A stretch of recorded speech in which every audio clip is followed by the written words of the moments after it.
As-tu fait ta rétrospection pour la dernière année? Est-ce que c'est une habitude que tu as? Dans cet épisode, je vais te donner des outils simples et concrets qui vont t'aider à te faire une belle introspection pour t'amener ta vie qui shine.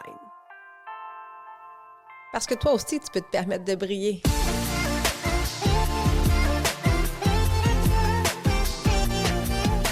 Si tu es une femme occupée qui cherche à te remettre en forme, à retrouver la motivation ou si tu souhaites garder tes bonnes habitudes longtemps et vivre pleinement, Shine avec ME sera le podcast pour répondre à tes besoins. Avec mon podcast, je souhaite te transmettre ma passion pour l'entraînement avec mon style de vie et j'ai envie de t'inspirer à prendre soin de ton mind, body and soul chaque jour pour shiner comme jamais. Mon nom est Marie-Ève Tétrault, je suis ta coach fitness. Merci d'être là et bonne écoute. Salut à toi, belle femme occupée. J'espère que tu brilles de santé en cette fin d'année 2023. Alors, c'est tellement le parfait moment pour faire une rétrospective, de faire une rétroaction. Aujourd'hui, avec l'épisode, je vais t'aider justement à prendre un petit temps, prendre une pause, un temps d'arrêt pour t'aider à faire cette réflexion-là sur ton année 2023. Et là, même si tu écoutes l'épisode à un autre moment dans l'année, que tu sois au mois de mars, que tu sois rendu en 2025 ou même au mois d'août, il n'y a jamais de mauvais temps pour faire une rétrospective. Alors, le contenu est super pertinent, peu importe le moment que tu vas écouter cet épisode-là. La vie va vite, puis ça fait en sorte qu'on passe souvent d'un projet à l'autre. On est souvent dans l'attitude de « what's next ». OK, ça, c'est beau, c'est fait. La tâche est faite. OK, c'est quoi la prochaine? Bon, mon objectif est atteint. OK, c'est quoi le prochain? On passe même pas le temps de savourer nos victoires. On passe souvent pas le temps non plus d'analyser nos échecs. Hein, on fait comme « Ah, ça, j'ai pas réussi. Oh, j'ai pas réussi. » On le tasse du revers de la main. On vit dans la société où tout roule à 100 000 à l'heure. Puis on prend pas le temps de regarder justement tout le chemin parcouru. Alors, c'est exactement l'épisode d'aujourd'hui. Je vais t'aider à regarder ce beau parcours-là. Célébrer tes victoires, c'est tellement important aussi. Puis on le fait pas assez, selon moi. Hein? On passe tout de suite d'un objectif à l'autre. Une fois que c'est atteint, OK, check, c'est quoi le prochain? What's next? What's next? Et quand tu passes au prochain objectif sans le célébrer, sans le savourer, mais sans le savoir, tu es en train de passer à côté de quelque chose. Puis ça, c'est justement un des éléments clés que je travaille avec mes clientes, se célébrer. Célébrer les petites et les grandes victoires. Prendre le temps de te récompenser. Récompenser l'effort. Récompenser le parcours, justement, et pas juste l'atteinte de l'objectif ultime. Puis pour moi, c'est super important que tu te récompenses, que tu prennes un temps d'arrêt. Puis quand je parle de récompense, ça n'a pas besoin d'être monétaire, là. Ça peut juste être de prendre un temps pour toi, d'être fier de toi. C'est ça une célébration aussi, avant de passer à ton prochain objectif. Et ça peut être l'air insignifiant pour toi. Tu dis « Ah, j'ai pas besoin de me récompenser. À l'âge que j'ai, je suis capable d'aller m'acheter ce que j'ai besoin quand j'en ai besoin. » Mais je te le dis, il s'installe un petit quelque chose dans ton cerveau. Puis le fait de célébrer, de prendre une petite pause, de savourer le moment, ça apporte une magie dans ta vie. Parce que savais-tu que lorsque tu passes d'un projet à l'autre, d'un objectif à l'autre, sans prendre le temps de te célébrer, bien la vie, elle va te donner moins de projets, moins d'ampleur, moins de magie dans ta vie. Au contraire, elle va plutôt te garder dans son genre de tourbillon effréné, hein, la vie qui va trop vite, la routine qui nous fatigue. Cette vie-là où tu te sens bousculé, fatigué, surchargé, ce genre de fameuse boucle sans fin, hein, la roue qui finit plus. Puis si tu te sens un peu comme ça, hein, comme dans un tourbillon, quand la routine va trop vite, si tu te sens coincé, puis là, je parle pas juste dans tes vêtements, mais si tu te sens coincé dans la vie, si tu as l'impression que t'atteins pas les objectifs que tu te fixes, alors justement, profite de cet épisode-là pour te prendre un temps, pour te prendre ce petit moment-là pour faire une introspection. Puis je sais que parfois, le mot introspection, ça peut faire peur, hein, parce que d'aller un peu au cœur de soi-même, ça peut réveiller des petites choses, mais laisse jaillir ce qu'il y a à jaillir. Puis je te dis, il n'y a que du beau qui peut sortir de ça. Parce que je te le dis, sans faire cette pause-là, hein, sans regarder tes derniers mois, ta dernière année, c'est impossible d'accomplir plus ou d'être plus pour la prochaine année. Ça, je te le garantis. Albert Einstein l'a dit, le comble de la folie, c'est quoi?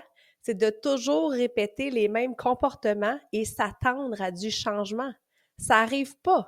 Si tes habitudes, tes comportements, tes actions ne changent pas, il n'y aura aucun changement de l'autre côté. Alors, le fait de prendre une pause, de tracer un peu le portrait de ta dernière année, de voir tes derniers mois, d'y réfléchir à ce que tu as bien fait, à ce que tu aurais pu faire mieux, à ce que tu aurais peut-être pas dû faire du tout.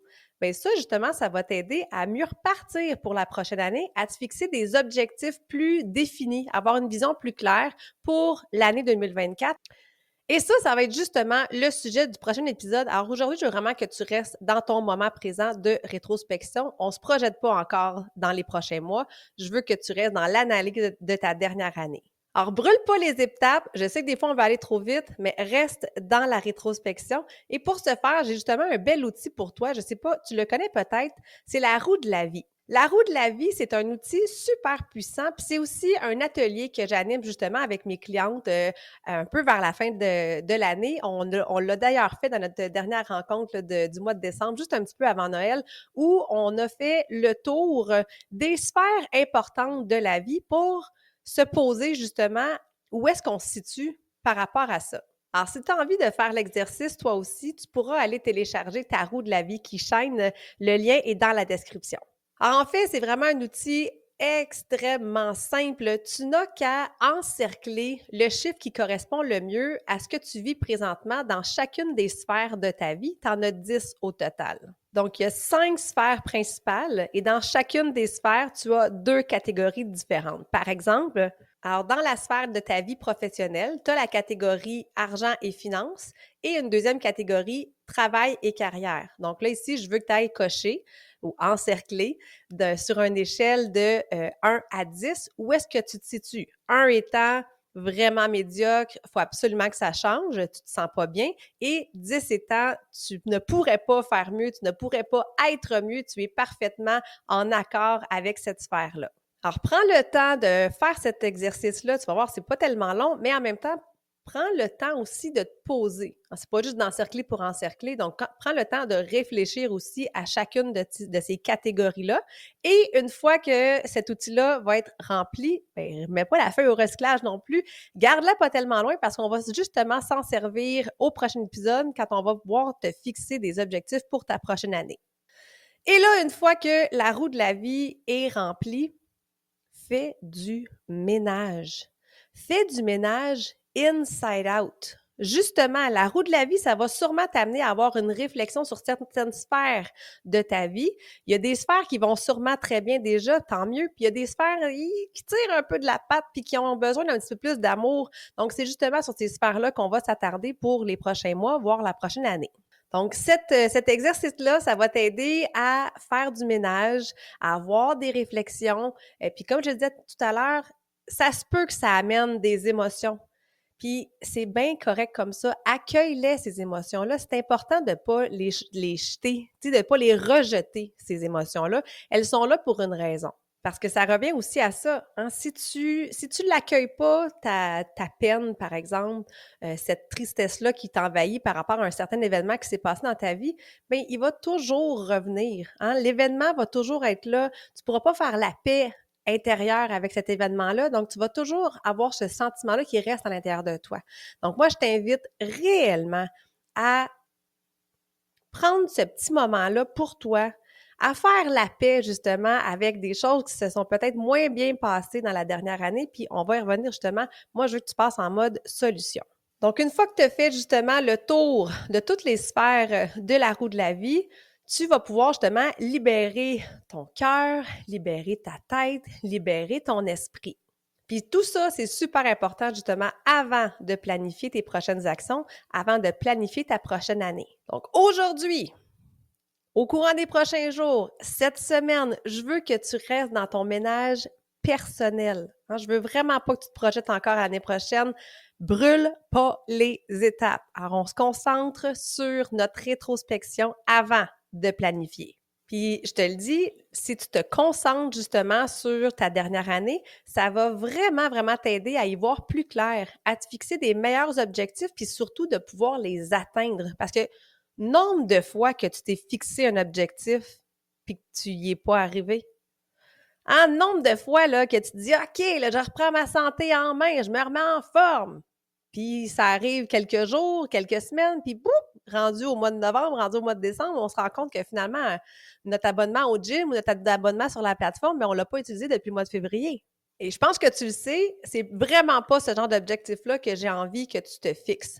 Alors, une des choses à faire, c'est justement, c'est de regarder le chemin parcouru puis d'ajuster en cours de route. Donc, s'il y a des choses dans la dernière année, dans tes derniers mois, s'il y a des actions, s'il y a des gestes qui te donnent des sentiments plus négatifs, hein, par exemple, si tu vis du regret, libère-toi de ce regret-là. Parce que ça ne sert à rien de vivre avec le regret. Ça fait juste apporter un sentiment d'impuissance, un sentiment de culpabilité. Ça peut t'amener de la tristesse, de la colère. Puis c'est vraiment pas ça que je veux. Moi, je veux que tu te sentes fier de toi. Je veux que tu te sentes bien. Alors, comme je te disais tout à l'heure, au lieu de toujours être dans la réflexion de « Ah, j'aurais donc dû » ou « J'ai pas fait », on l'accueille, on dit « OK, ce geste-là, ben j'ai pas réussi. Hein? Par exemple, j'ai pas réussi ma remise en forme. Parfait, passe en mode solution. Qu'est-ce que tu peux faire à partir de maintenant pour ne plus vivre dans la culpabilité, pour ne plus vivre dans la colère ou dans la tristesse?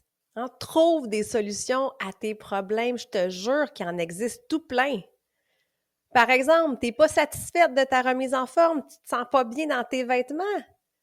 Solution! Inscris-toi à ma plateforme où je t'offre tellement de belles options justement pour te garder motivé, pour te remettre en forme avec des exercices puis des enchaînements qui vont être accessibles mais qui vont être efficaces. Fais une détox, hein, un défi de 21 jours avec moi pour t'aider à mieux manger. Ça, c'est des actions qui vont être concrètes puis qui vont te donner des outils concrets pour atteindre tes objectifs. Donc, il faut arrêter de procrastiner. La procrastination, le regret, la culpabilité, la colère, la tristesse, ce sont tous des émotions qui t'amènent à stagner. Si tu as envie d'être plus, si tu as envie d'avoir plus, tu dois trouver des solutions pour être capable d'aller de l'avant. Hein, parce que tous ces sentiments-là de regret, de culpabilité, de mélancolie, ça nous amène où? Ça nous garde en arrière. On reste comme pogné dans notre passé. Alors, fais le ménage, fais la paix avec ça pour justement te sentir prête à aller vers l'avant. Un autre exemple, si par exemple ton problème, c'est parce que tu as des dettes, puis ça te stresse, tu ne vis pas bien avec ça, quelles sont les solutions que tu peux trouver? Tu peux revoir ton budget, tu peux couper des dépenses inutiles parce que oui, on a toutes des dépenses inutiles. Puis, tu sais, des fois, un petit 10$ par là, un petit 50$ par là, je te le jure que tu es capable de revoir ton budget. Tu peux aller encore plus loin, changer de travail pour avoir des meilleures conditions, pour avoir un meilleur salaire. Tu peux te trouver un emploi à temps partiel aussi qui va t'aider pour un certain temps, justement, à peut-être payer les dettes que tu as à payer. Moi, je l'ai fait. J'ai toujours eu un emploi à temps partiel. J'en ai déjà parlé. Avec mon travail d'enseignante ou même pendant que j'étais aux études, j'ai toujours donné mes cours de remise en forme. Puis c'est d'ailleurs ce travail-là à temps partiel qui m'a permis de faire des meilleurs choix pour moi, pour ma famille, pour ma carrière. Et c'est cet emploi à temps partiel-là qui m'a amené avec toi aujourd'hui. Alors, il existe toujours des solutions à chacun des problèmes. Des fois, il faut juste se décoller le nez un peu du problème. Il faut prendre un pas de recul, prendre un temps de respire, puis de t'ouvrir aux opportunités autour de toi. Si seul, tu n'y arrives pas, mais rencontre un spécialiste. Viens prendre ton appel chaîne avec moi si tu as besoin de moi pour ta remise en forme, si tu as des questions à me poser, si tu sens que tu as besoin d'un plan. Les spécialistes, on est justement là pour t'aider, pour bien te guider et te conseiller. N'hésite pas à aller te chercher de l'aide. C'est tellement précieux, puis je te le garantis qu'avec quelqu'un, tu vas pouvoir avancer beaucoup plus vite vers tes objectifs. Et je te le dis, chaque problème a une solution. C'est pas toujours facile. Si c'était facile, tout le monde serait heureux puis on vivrait tous dans un monde de pouliches puis de licornes. Ça se peut que ça fasse mal, ça se peut que ça chamboule ta routine, ça se peut que ça change des choses dans ta vie, mais je te le garantis que c'est toujours pour le mieux. Puis là, une fois que tu as fait du ménage inside, là, c'est le temps aussi de faire du ménage Outside, fais du ménage de ta maison, de ton environnement. Hein, fais de la place pour du nouveau, pour un nouveau départ. Fais de la place pour de l'air. Désencombrer ta maison va vraiment t'aider à laisser passer une meilleure énergie, d'avoir un meilleur flow dans ton environnement.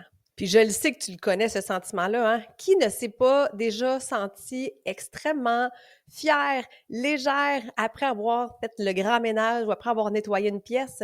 C'est un peu comme ton entraînement, hein? On se sent tout le temps bien après l'avoir fait. Donc, au courant des prochains jours, je t'invite réellement à faire un grand ménage chez toi. Puis là, attention, pars pas en peur, là. Viens pas tout mettre dans le salon puis de faire un projet que tu seras pas capable de terminer. Parce que là, je veux pas que tu encombres non plus ta pièce puis que tu vives dedans puis que ça soit encombré. Au contraire, on y va un petit pas à la fois, un petit projet à la fois. Vas-y à un rythme que tu vas être capable de terminer. Même chose avec ta remise en forme. Je veux pas que tu partes en peur puis que tu t'entraînes à tous les jours. Ça va durer quoi, ça? 2 semaines? 3 semaines? Je veux que tu puisses trouver une cadence, un rythme que tu vas être capable de faire pour le restant de ta vie. Alors, avec le ménage, c'est la même chose. Trouve-toi des petits projets que tu vas pouvoir commencer et terminer dans la même journée. Pour te donner un exemple, aujourd'hui, justement, ce matin, j'ai fait le ménage. J'avais, tu sais, ce fameux bol rempli de fils.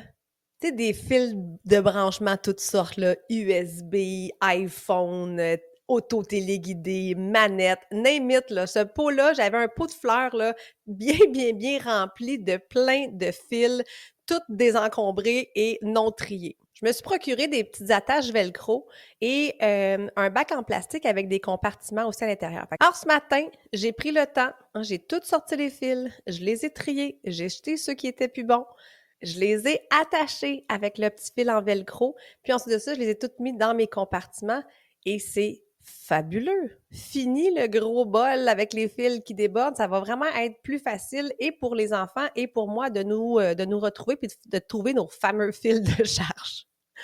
Puis après ça, ben j'avais encore un peu de temps, fait que j'ai décidé de m'attaquer à la lingerie. Tu sais, la fameuse armoire de draps. J'avais tellement de draps, honnêtement, que il était vraiment pas classé du tout. C'était difficile de m'y retrouver. Tu sais, essayer de changer les draps à la maison. Je suis comme, bon, on trouve la tête d'oreiller qui va avec les bons draps. On était souvent dépareillés, très honnêtement. Fait que c'est toujours très difficile de m'y retrouver, puis ça m'irritait un peu, ça me tapait ses nerfs, mais je prenais pas le temps de faire le ménage et c'est maintenant chose faite. Tout est bien classé, tout est bien rangé, mais j'ai surtout pu faire le ménage parce que je me suis aperçue que mes enfants sont grands maintenant, puis j'ai juste un enfant qui a un lit simple, puis je devais avoir, je te mens pas, je devais avoir 15 sets de draps pour des lits simples. Si on fait le calcul, là, au moins 2 ensembles de draps par enfant, par saison. Ça m'a fait beaucoup au cours des dernières années, mais là, maintenant, j'ai juste mon fils qui lui reste un lit simple. Les autres sont tous passés au lit double. Alors, j'accumulais les ensembles de draps sans pouvoir réellement les utiliser. Alors, j'ai décidé justement de m'en départir. Alors, ceux qui étaient vraiment abîmés, je vais aller les porter à l'éco-centre. Et sinon, ben, les autres, je vais les donner. Alors, mon armoire est maintenant bien classée, bien placée. Puis, j'ai pu justement me départir du trop-plein. Alors, tu peux commencer toi aussi avec des petits projets. Est-ce que ça peut être des souliers, tes vêtements, les jouets des enfants, des vieux DVD qu'on se sert plus, tes plats de plastique. Moi, je sais, c'est mon prochain projet. Les plats de plastique qui ont plus de couvercle, là. Get out! On veut plus ça! Est-ce que ça peut être une armoire trop pleine, ton garage, une remise? Et pur, ça fait du bien. On n'a pas besoin d'avoir autant de stock dans la maison. Garde réellement ce qui est nécessaire. Garde ce que tu as réellement besoin. Ton tiroir à ustensiles. Pas besoin d'avoir 4 louches. Une ou 2 à la limite, c'est suffisant. Puis je te le promets, ça libère pas que de l'espace. Ça fait aussi de la place dans ton esprit. Puis j'ai d'ailleurs reçu, lors de mon dernier Web Sommet, Danielle Carignan. Tu as peut-être écouté l'entrevue d'ailleurs si tu étais inscrite. Danielle est une organisatrice d'espace, puis elle en parlait justement à quel point que de se sentir bien dans son environnement, ça crée un flow. Hein, on se sent mieux, puis on peut accomplir plus justement.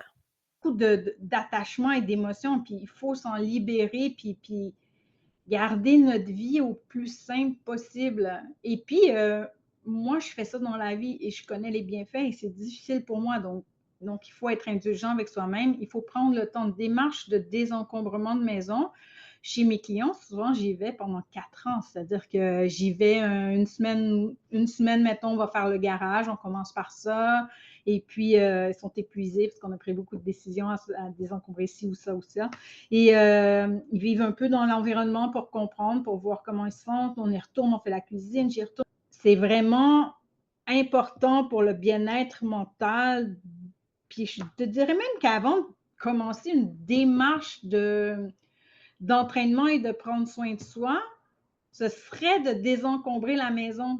C'est de se départir des anciennes énergies. On ne rentre pas dans le gros spirituel, mais je reviens encore à l'émotion qu'il y a à travers l'objet, de se départir des anciennes énergies, des anciennes relations, des anciens, je veux dire, tu ne le veux pas, ça ne te fait pas du bien, c'est pas bon pour toi. La même chose dans les photos. Tu as des photos d'une soirée qui n'a même pas été agréable pour toi. Ciao, bye, ça s'en va, merci, au revoir, on n'en veut plus de ça. On se détache. Et petit à petit, on voit vraiment la lumière au bout du tunnel et l'énergie. Puis là, comme je te dis, ton ménage va se faire au fil des prochains jours, des prochaines semaines, des prochains mois. Pars pas en peur à vouloir tout faire avant la fin de l'année, là, parce qu'on s'entend que l'année est presque terminée. Alors, juste de commencer par des petits projets, ça va vraiment t'aider justement à poursuivre au courant des prochains mois, à désencombrer ta maison. Et là, ça m'amène justement à la dernière chose qui, pour moi, est super importante quand je veux faire une introspection, quand je veux regarder le parcours de ma dernière année, c'est de faire ressortir un mot. C'est quoi le mot qui définit ton année 2023? Puis là, si je te dis ça à brûle pour point, ça se peut qu'il n'y ait pas de mots qui viennent en toi. Fait un truc pour ça, c'est de prendre ton agenda, qu'il soit papier ou électronique, c'est de regarder mois après mois toutes les actions, toutes les activités, tout ce que tu as accompli mois par mois. Puis là, si tu n'as pas encore d'agenda, clairement, ça va être un must pour 2024. Je vais te le prouver avec, ce sera le sujet assurément d'un prochain épisode, mais c'est vraiment important. Plus tu planifies, plus tu libères ta tête et plus tu es capable d'accomplir plus. Je te le jure, tu gagnes du temps. Parce que c'est fou, quand tu veux tout garder dans ta tête, là, t'ajoutes à ta surcharge mentale. Alors que lorsque tu mets par écrit, que ce soit sur ton téléphone intelligent ou dans un agenda papier, ça vient vraiment libérer ton esprit. Et en plus de ça, tu peux t'en servir par la suite pour faire un suivi, faire là la rétrospection de ta dernière année. Donc, passe à travers chaque mois puis regarde ce que tu as fait. Les activités personnelles, tes activités familiales, professionnelles. Est-ce que tu es fier de ce qui en ressort mois après mois? Est-ce que tes activités, est-ce que les gestes que tu as faits, est-ce que le temps dans ton agenda, est-ce que ça concorde avec les objectifs que tu avais en début d'année? Si oui, good, on maintient, on est sur la bonne voie. Puis sinon, qu'est-ce qu'on fait? Bien, on se demande pourquoi, puis ensuite, on trouve quoi? Une solution. Alors, j'ai fait moi-même l'exercice avec mon agenda, avec la dernière année, et il y a un mot qui en est ressorti pour moi, et c'est effervescence. J'ai réussi à accomplir tellement de choses dans la dernière année, à aboutir plusieurs projets que ça faisait longtemps qui étaient là, qui étaient dans ma tête, mais que j'ai pu justement les concrétiser cette année. C'est comme si je me sentais comme une bouteille de champagne là, que j'avais été pendant 2 ans à shaker, puis que c'est réellement à la 3e année que j'ai pu popper justement de ma bouteille. Alors, l'effervescence de cette année, c'est un peu ça que j'en retiens. Pour moi, 2023, ça a été de multiples clientes en entraînement privé. Ça a été le lancement de ce merveilleux podcast. C'est un bootcamp de 7 jours. Ce sont 2 web sommets extraordinaires où j'ai pu toucher plus de 6000 nouvelles personnes, 6000 nouveaux cœurs que j'ai pu aider à contribuer à briller. Ça a été des rencontres extraordinaires avec les experts. Puis ça a été des rencontres extraordinaires avec toi. C'est plus de 52 Facebook Live sur mon groupe Facebook pour mes clientes et plus de 175 Reels, tu sais, les fameuses petites vidéos de moins de 1 minute. Alors, ça a été beaucoup d'amour, beaucoup de projets, beaucoup de plaisir, beaucoup d'énergie dans la dernière année. Et je dois dire que j'en suis extrêmement fière Puis je me sens choyée de pouvoir le partager justement avec toi. Merci de pouvoir me permettre d'être en pleine effervescence. Merci de me permettre de pouvoir aider le plus de femmes possible à briller. Alors toi, quel sera ton mot? Le mot. Puis il arrivera peut-être pas tout de suite, mais prends le temps de faire l'exercice. Prends le temps justement de prendre une pause. Oublie pas, dans le tourbillon, il n'y a rien qui se passe. Prends le temps de faire un stop, puis laisse jaillir. Il y a un mot qui va revenir. Et que ton année 2023 ait été un succès ou une succession de défaites, que tu sois fier ou pas, c'est important de ne pas l'effacer. C'est important de ne pas la tasser du revers de la main. Parce que cette année-là, elle fait partie de ton parcours, elle fait partie de ton évolution. Puis comme je le mentionnais tout à l'heure, plus tu tasses du revers de la main, mais plus la vie va te ramener exactement les mêmes défis. Ta dernière année fait partie de ton cheminement, ton parcours, et elle t'aidera pour la suite. Puis n'oublie pas, et c'est sur ces belles paroles que je vais te laisser aujourd'hui, si tu veux que les choses changent, change. Le reste suivra. Alors, merci d'avoir été là. Merci d'écouter le podcast. N'oublie pas d'aller télécharger Ta roue de la vie et de prendre ton appel chaîne si tu as envie justement de te sentir guidé, appuyé, conseillé dans ta remise en forme. C'est gratuit, je te l'offre et ça me fait grandement plaisir. Et nous, on se retrouve au prochain podcast. Merci de prendre le temps d'être avec moi. J'espère que l'épisode t'a plu et si c'est le cas, je t'invite à la partager, mais surtout, abonne-toi pour ne rien manquer.